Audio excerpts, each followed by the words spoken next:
sparkah.com/writing, sparkah.com/writing, the 5 highest CTR or click-through rate headlines you can use in Facebook, in LinkedIn, in Twitter, in Google+. Okay, so let me go through the 5 most powerful and effective headline formats that you can use. I don't know why people are still tweeting out or Google Plusing, hey, I just wrote a new blog post about waffles, check it out. Have you ever checked it out? When's the last time you checked something out? No one checks anything out. The only time I check something out is if I go to a library, and I haven't even gone to a library in about 15 years. So that headline doesn't work. Stop using it. Here are the 5 headlines that do work. Number 1, the truth about waffles and its effect on your health. The truth about permanent hair curling chemistry, whatever it is. If you're talking to the right audience and you preface your subject, your topic with the truth about, people are going to go, wait a second, am I being told lies about this subject, about this issue? And they'll click on it just out of curiosity that maybe they're misinformed. Number 2, the 10 most important facts about waffles. The 10 most unknown tricks about making waffles.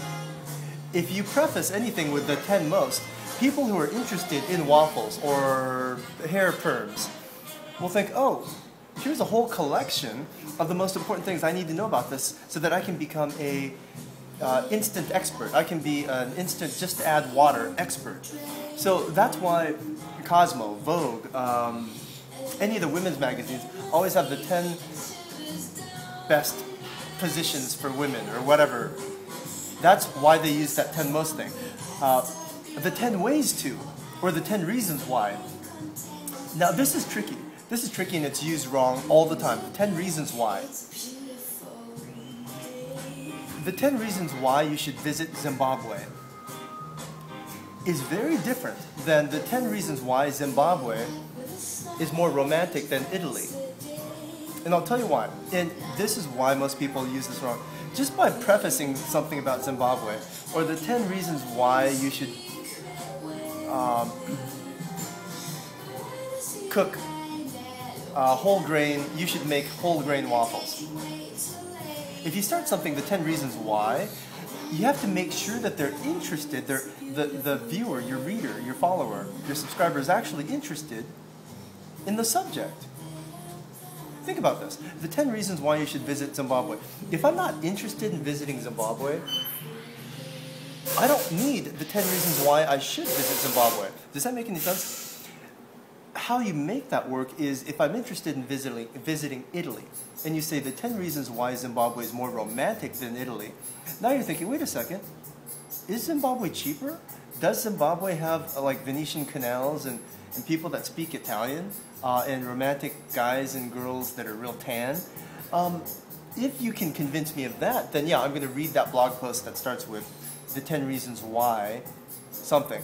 But if that subject matter, for instance, your product, if your product is something that no one's ever heard of, like the e-basculator. Let's say you've got something called the e-basculator. 10 reasons why you should use the e-basculator. No one knows what the e-basculator is, so they're not going to look for any support and reasons to use something that they don't know anything about. Makes sense, right? So that's number 4. Number 5, most important headline that... Actually, that was number 3. Number 4 is going to be how to. How to XYZ. How to make whole grain waffles. How to perm your hair without any chemicals. You see, starting a headline with how to dramatically raises your click-through rate. You'll get tons of traffic if the person's interested in that topic.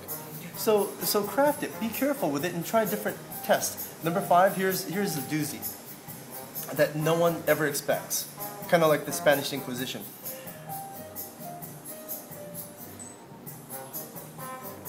Wow, these waffles, that's it.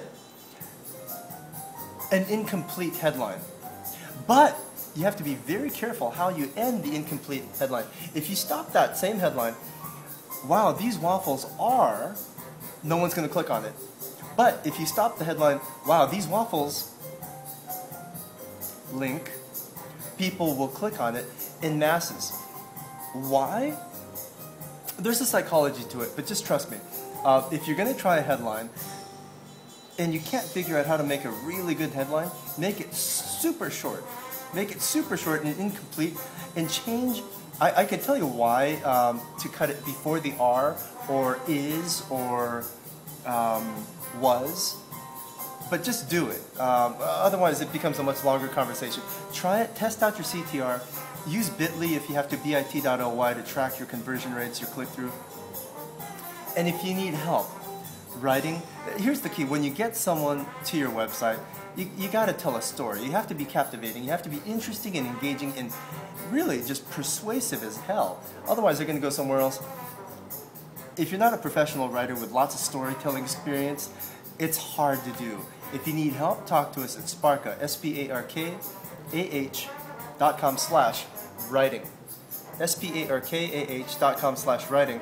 And I would appreciate a thumbs up here if you enjoyed this video. It helps us get found in YouTube search. By the way, YouTube is the second largest search engine next to Google, not Bing.